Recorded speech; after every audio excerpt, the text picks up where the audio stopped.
Okay, so we were discussing about the theorem that for the equation having real coefficients, the complex roots always occur in conjugate pairs. So in the last class we did some questions based on that theorem. Today I'll show you one more question based on that theorem, and then we'll move to a new topic. So this I'm taking it from the exercise. This is question number 12 from the exercise SK Mappa. So this is the equation. So the equation, so what is the equation given to us is this: 3x cube plus 5x squared plus 5x plus 3. This equation, so the equation this has three distinct roots of equal moduli. Has three distinct roots of equal moduli. Okay, full stop. Solve it. So what is given to us is that, like in the last class we had done a similar question. There the degree of the equation was 4. So and the same thing was given has 4 distinct roots of equal modulus. So there will be two possibilities: 2 real or 2 real 2 complex. Sorry, 2 real 2 complex or all 4 complex. Those were the cases possible. I have already explained why.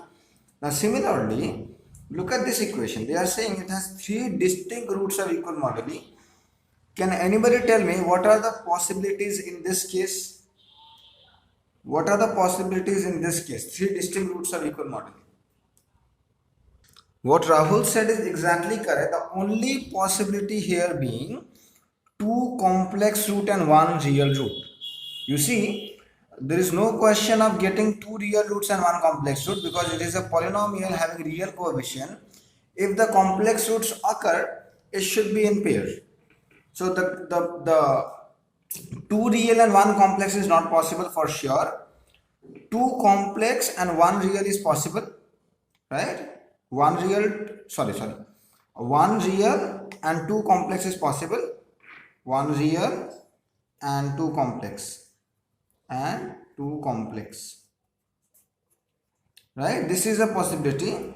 And why 3 real is not a possibility? They will not be distinct in that case, right? Distinct and then equal moduli. This thing will not hold together. I can only get r and r minus r as my 2 distinct real roots having the equal moduli, right? So I cannot get 3 real because I don't have any other real root having equal moduli as them and distinct from them. So the only possibility is 1 real and 2 complex root.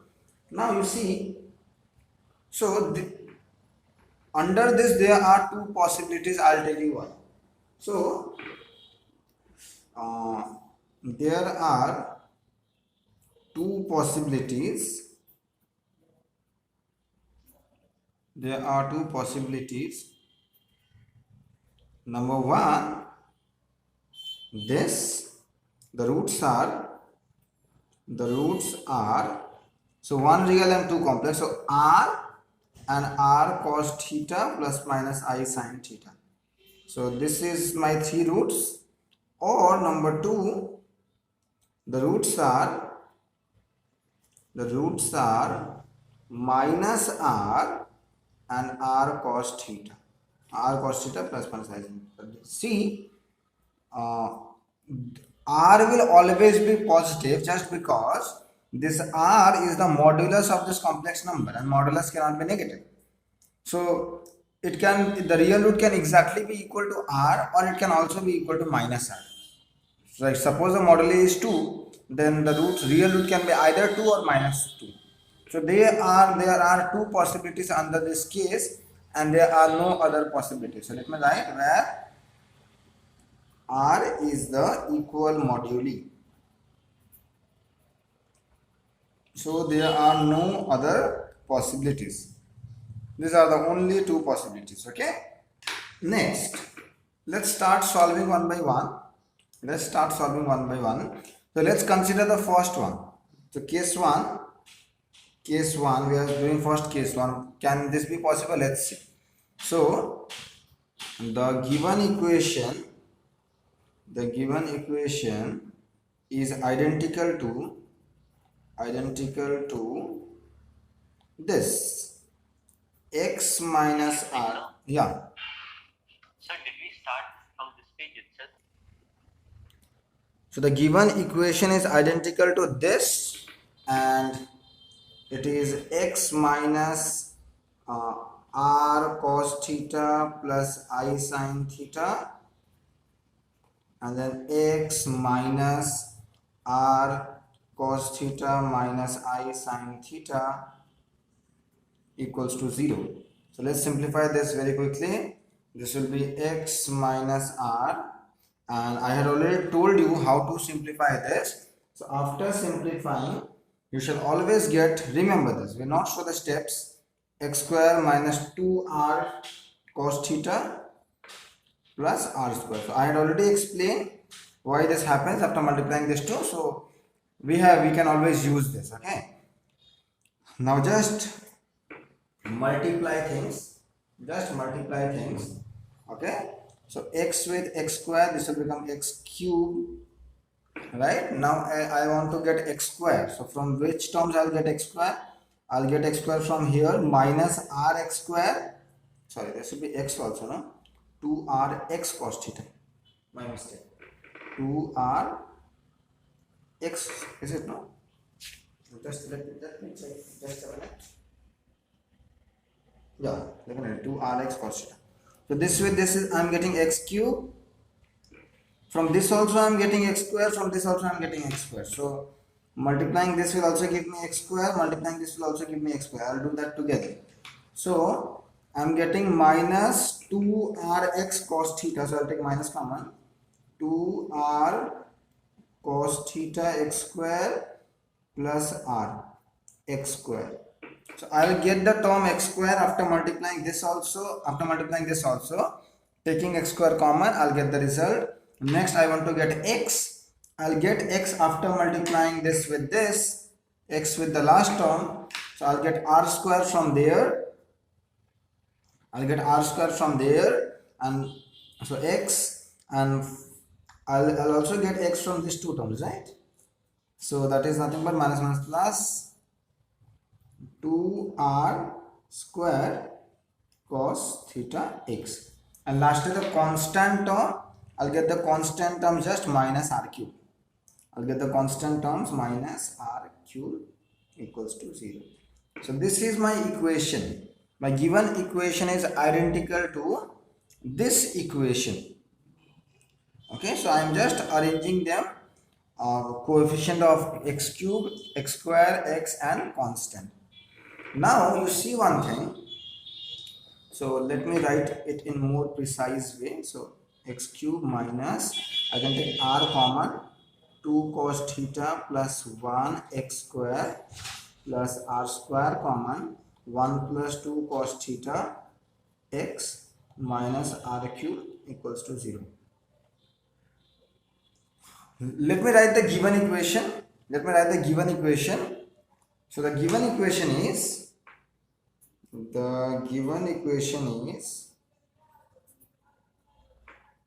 what is the given equation? This is the given equation. 3x cube plus 5x square plus 5x plus 3 equals to 0. My claim is these two can never be identical. What is the reason behind it? See, like you are telling that the coefficient of x cube is not same. That I can make it same. I will divide by 3. So this will become this. Yes. Now you tell me. You see what I am getting, minus r cube equals to 1. So I am comparing, I'll get minus r cube equals to 1, and that will give me r equals to minus 1, which is not possible because we are assuming that r is the moduli this r cannot be negative. So this is not possible. Why it is not possible? As r should be greater than 0. Okay, so this is not the possible. So case number 1 is not possible. You have to go for case number 2. When the roots are minus r cos theta plus minus I sin theta. So if I compare the constant term, the constant, like the value of r is getting minus 1, which is not a possibility because the value of r should be a positive number.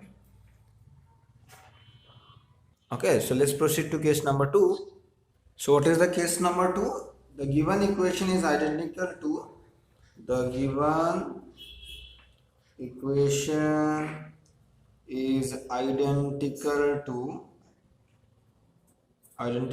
this, right? So I had the root x minus r, so x plus r will be a factor, and from the two complex root I'll get this as my factor, x square minus 2r cos theta into x plus r square equals to 0.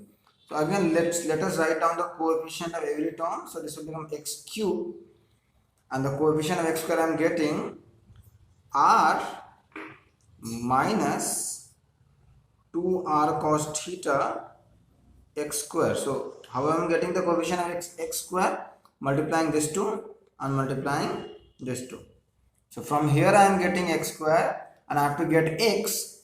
So from where I am getting x, I'll get x from this and this, so I'll get here r square, and I'll get x from here with here also, right? So minus 2r square cos theta x. See, I am getting x after multiplying this term with r square, so r square x, and I am multiplying r with this term, I am getting minus 2r square cos theta x. So taking x common, the constant term is here plus r cube. So the given equation is, so what was my given equation after dividing by 3? The given equation was x cube, how much? X cube, just a minute, I forgot, yeah, 5 by 3x square, 5 by 3x square plus 5 by 3x, 5 by 3x plus 3 by 3, that is 1, equals to 0. So let's compare this two. So therefore, let's compare the constant term firstly. Therefore, r cube equals to 1. Okay, good enough. Next, this is equal to 5 by 3.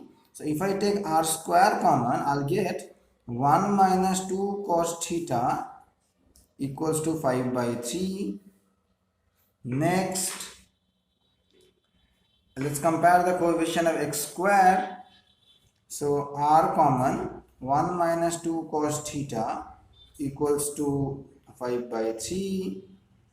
And lastly, what I have, lastly I don't have anything because the coefficient of x cube is 1, nothing to compare. Now, r cube equals to 1 will imply that the only possible value of r is 1 because r is a real number. Okay, so r equals to 1. So when r equals to 1, therefore, put here 1, what will I get? 1 minus 2 cos theta equals to 5 by 3. And even if I put r equals to 1 here, I am getting the same thing. So out of these two equation, only considering 1 is only enough, right? So from here, solve for cos theta. So minus 2 cos theta equals to 5 by 3 minus 1, that is 2 by 3, right? So or cos theta equals to minus 1 by 3. Cos theta equals to minus 1 by 3. So therefore, what is the value of my sin theta? So sin theta is root over of 1 minus cos square theta. So root over of 1 minus this square, no? So this will become 1 by 9. So 8 by 9. So root over of 9 is 3 and root over of 8 is 2 root 2. And definitely plus minus will come. So we had already considered in the roots that one will be plus, another will be minus. So we'll just write one sign here. So thus, the roots are this.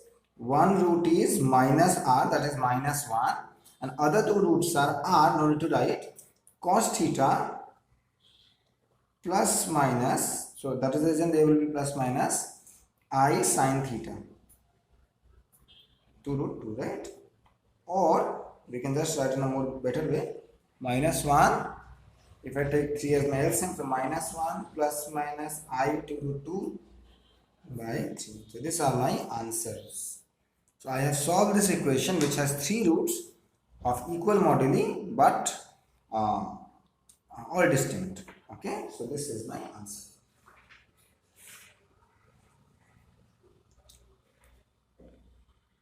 So I have done enough questions based on the theorem that complex roots occur in conjugate pairs. Let's move to a new theorem. So we have just an analog of the theorem in case of rational coefficients and when the roots are irrational or sorts. Like, let me write that theorem and understand what I'm trying to say. So theorem is this.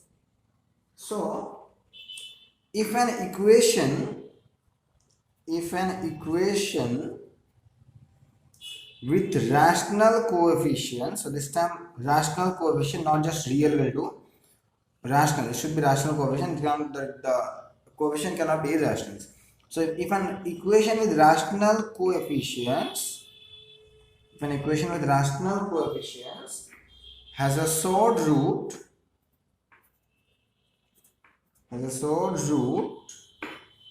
alpha plus root beta, that is, it can be of the form 2 plus root 3, 2 plus root 7, 2 plus root 8 and so on, right? Where alpha and beta are rational and beta is not a perfect square, because if beta becomes a perfect square then root beta will be some natural number. So in that case this will no more be a sword root, okay, that will become a rational root. So where alpha and beta are both rational numbers and beta is not a perfect square, then it has also the root alpha minus root beta. So now did you understand why I am saying this is the analog of that theorem? There, if I have with real coefficients and alpha plus I beta is a root, then I'll get alpha minus I beta as my root. Similarly, if I have an equation with rational coefficients having the sword root alpha plus root beta, then alpha minus root beta is also a root. Okay, or another way of saying this theorem, in an equation with rational coefficients,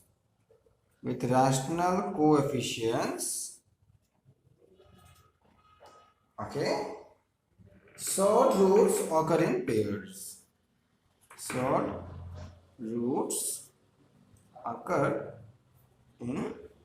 So just an analog of that theorem. Okay, you cannot have a single sword root, it should always occur in pair. Okay, so if alpha plus root beta is a root, then alpha minus root beta is also a root. Now I am not going to prove this theorem, that will be your homework. The proof is exactly same as I did in the last case, that alpha plus I beta is a root and alpha minus I beta will be a root. So you proceed in the exact similar manner, using the same arguments, everything, you will get your thing. If you do not understand the proof, you please ask me, I'll explain some line if you are not getting it, but I'll not do the complete proof here because it is an exact same thing of the previous theorem. So this will be your homework, but definitely do it. It doesn't mean that this will not come in the exams. It may come, but I'm not doing it because it is the exact arguments I used, everything is same. So you try to do it. Like, you remember what we had done there? We divided this fx by x minus alpha plus I beta, x minus alpha minus I beta. After multiplying, that became a quadratic and so on. Exact same manner. You divide by x minus alpha plus root beta and so on.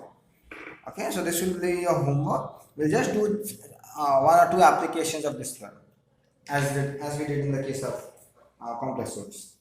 So Let me take down a question. So question based on this is again similar kind. So solve the equation.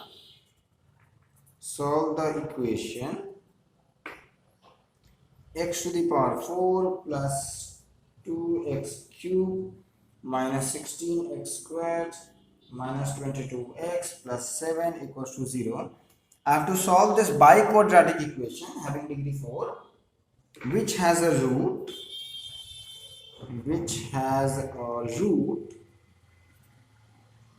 2 plus root 3.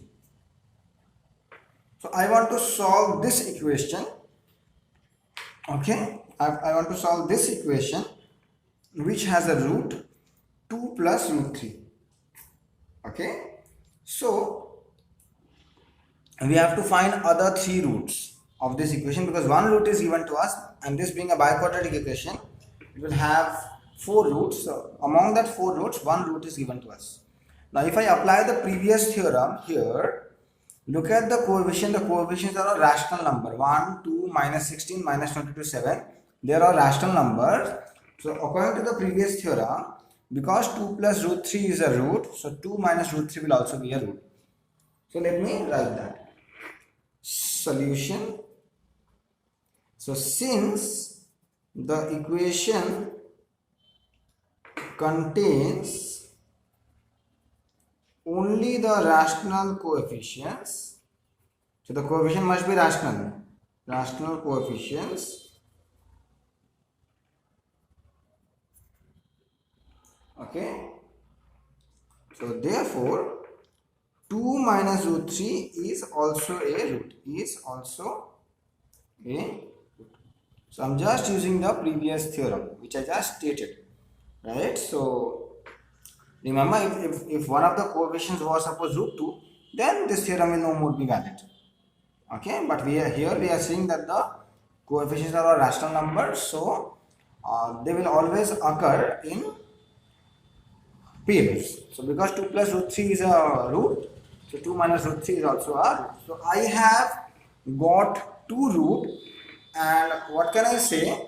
Therefore x minus 2 plus root 3 times x minus 2 minus root 3 is a factor of the given of fx. I should call this fx. Okay, as I have not given it a name, I should just write it down like that only. So x to the power 4 plus 2x cube minus 16x squared minus 22x plus 7 equals to, not equals to, just this much, right? So because this is also a root, this is also a root, so this has got this product as a factor of this, so or if I simplify this factor, what will I get? I'll get x minus 2 whole square minus 3. I'll get this factor, right? Because if I open the bracket very carefully, so this will become x minus 2 and minus root 3 plus root 3. Consider a as x minus 2 and b as root 3. Apply the formula a plus b into a minus b, a square minus root 3 square. So root 3 square is 3. So this is a factor of, so you write the same thing. Or if I open this bracket more, x square minus 4x. X square minus 4x, how much? Then minus 2ab plus 4 minus 3 plus 1. So this is a factor of, again the same thing, right? This one, right? So we can divide this by this. And we'll get a quadratic as my question, and I can solve this quadratic to find the remaining 2 roots. As usual, we are doing as usual, okay?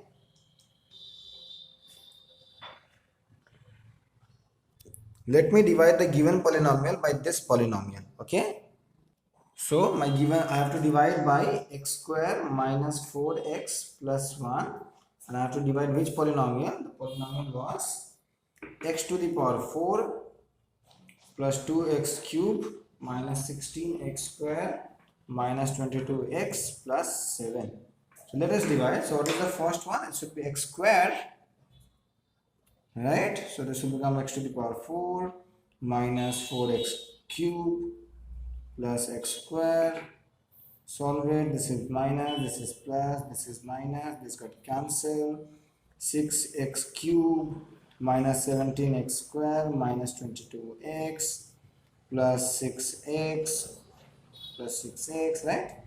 So this will become 6x cube minus 24x square plus 6x minus plus minus got cancelled.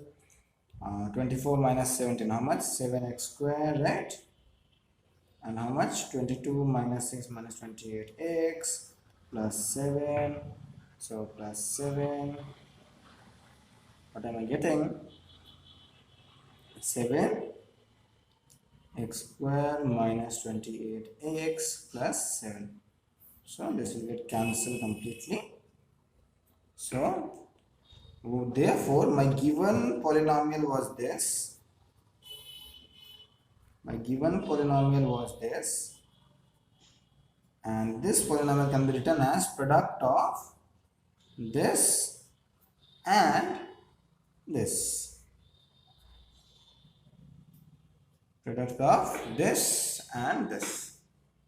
So if I equate this polynomial to 0, either this will be equal to 0 or this will be equal to 0. When I am equating this to 0, I am getting the roots 2 plus root 3 and 2 minus root 3, which I already know. Now I will equate the remaining one to 0. X square plus 6x plus 7 equals to 0. You can solve this quadratic using the quadratic formula. That is up to you. So after solving this quadratic, you should get the value x equals to minus 3 plus minus root 2. So this is a very routine check. Just to put the formula and check whether this is coming or not. So what are my roots? So the roots are, so my first root was 2 plus root 3 given in the question. Another root was 2 minus root 3. From here one root is minus 3 plus root 2. Another one is minus 3 minus root 2.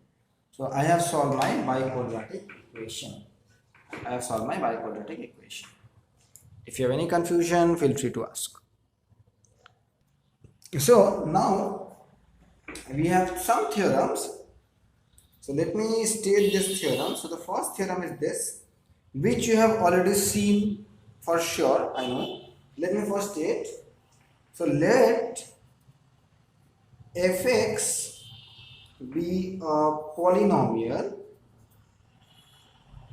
Let fx be a polynomial with real coefficients. So again here also we are assuming that the coefficients are all real. So fx be a polynomial with real coefficients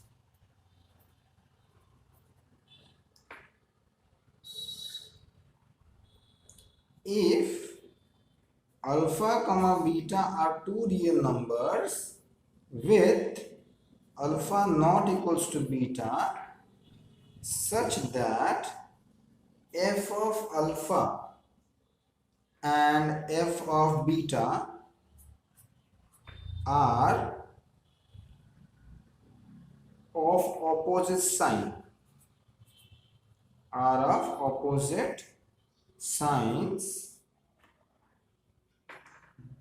then, so what is the statement? I have some polynomial having real coefficients. I am taking two real numbers which are distinct such that f of alpha and f of beta are of opposite signs. So suppose f of alpha is positive, this is negative, this is negative, this is positive, then the equation fx equals to 0 has at least one real root lying between alpha and beta.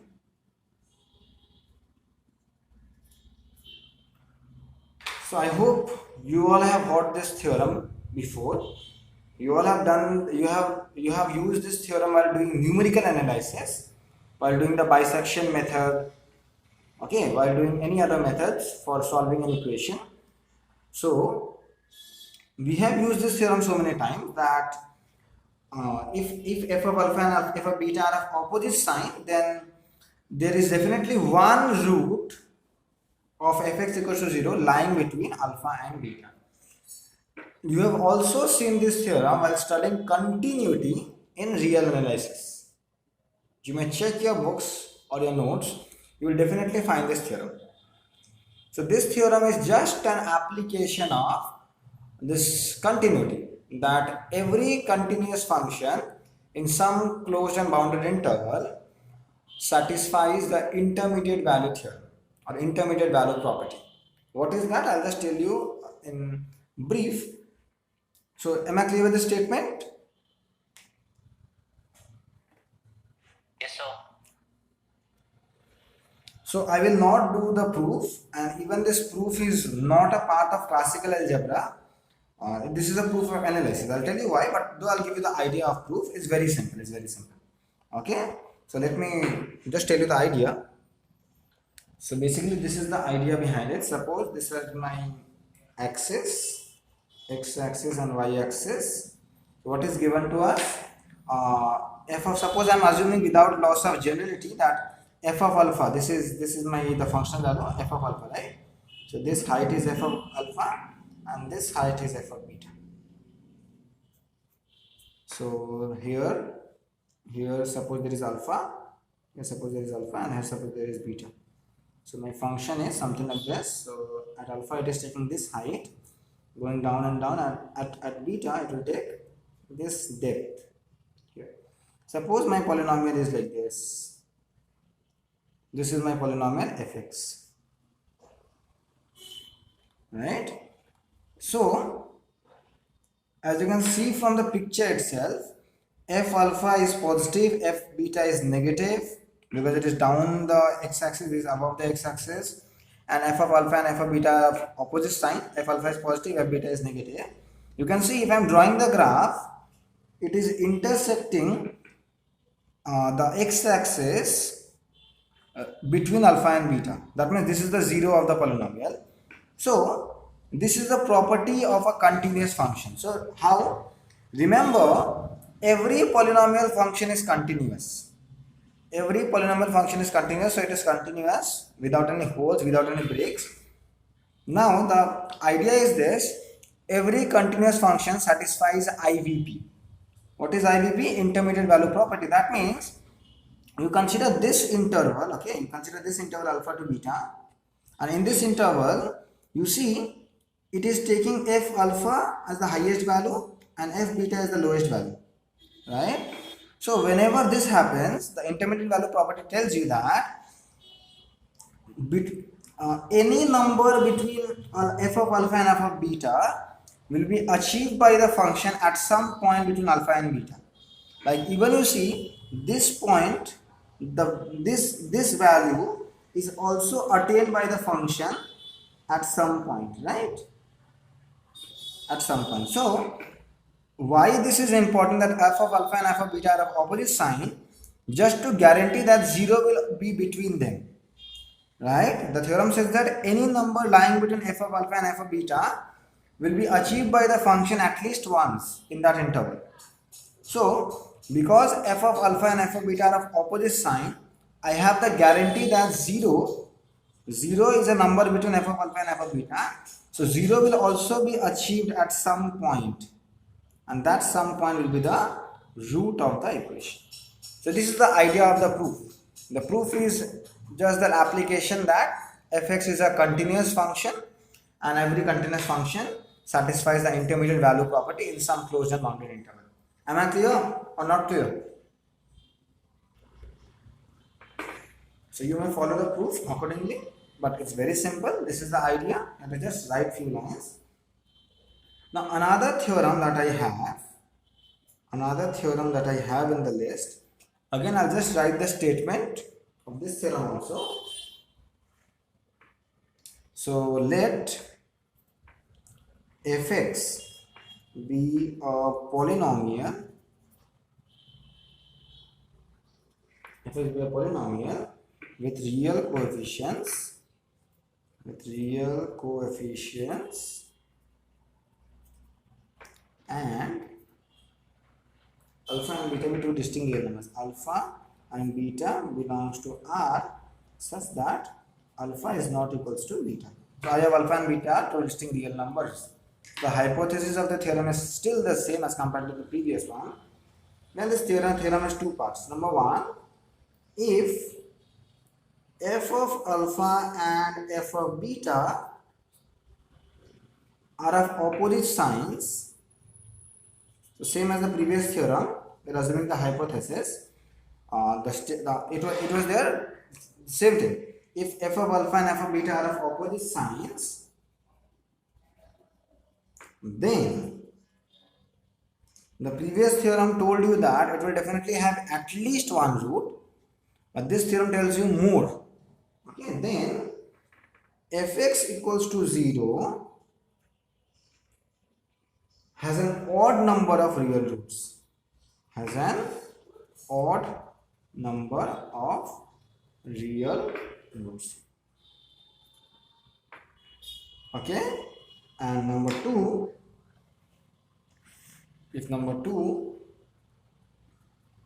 if f of alpha and f of beta are of same sign,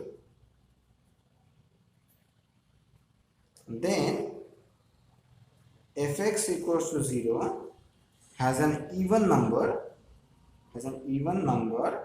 of real roots. Okay, one thing I should write, counting multiplicity, meaning if root 2 is repeated twice, I should count that as twice, counting multiplicity.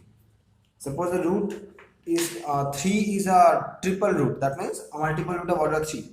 I will count that as 3 roots, 1, 2, 3. So counting multiplicity. Okay.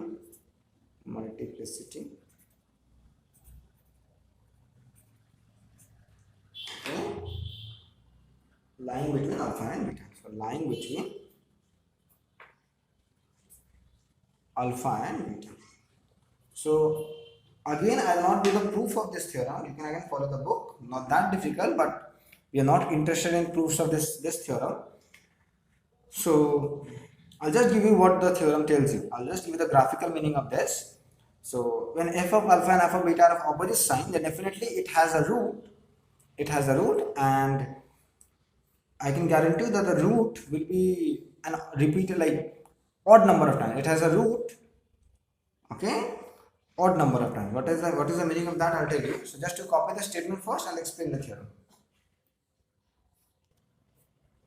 I have the same thing,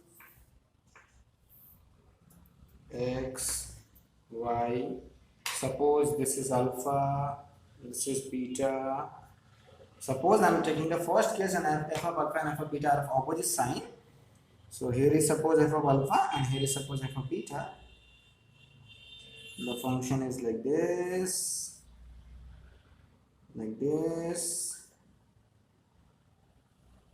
like this.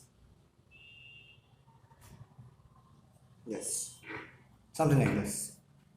So f of alpha is positive, as you can see, because the value of f of alpha is this, which is above the x-axis of positive, and the value of f of beta is this, which means that is negative.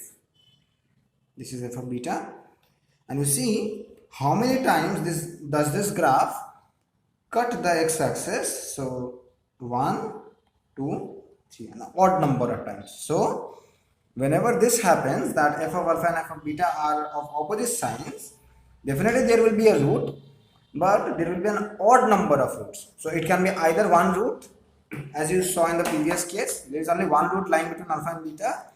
There can be 3 roots, there can be 5 roots, there can be 7 roots, etc. So, but the number of roots lying between alpha and beta will definitely be odd. But similarly, if f of alpha and f of beta are of same sign, suppose this is alpha and this is beta, and the sign is same. Suppose this is f of alpha, this height is f of alpha, right? And suppose this is f of beta. So this height is f of beta. They are of same sign, both positive. So what I can do, so it can either have 0 root. If I draw like this, then 0 is also an even number. It has no real root at all, right? So 0 is also will be called a even number of times. So leave that case. I'll show you when it has suppose 2 roots, no, like this. So you see here, so if the function was something like this, just like this, a straight line kind of thing, that it is having no root lying between alpha and beta. Definitely that has a real root somewhere here, but I am talking about between alpha and beta. If I just draw a straight line like this, it has no root lying between alpha and beta. If I have something like this kind of chord, you see that has how many roots? 2 real roots lying between alpha and beta. This is always be even. If f of alpha and f of beta are of same sign, the number of roots lying between alpha and beta will be an even number, and if they are of opposite sign, then the number of roots lying between alpha and beta will be an odd number. Am I clear? So this is what the theorem says. I am not interested in the proof of the previous theorem. If you are interested, definitely to go for the proof. If you do not understand some line in the proof, you please ask me. Okay? In the next class, I'll do some applications of these two theorems. Thank you. If you have any doubt, feel free to ask.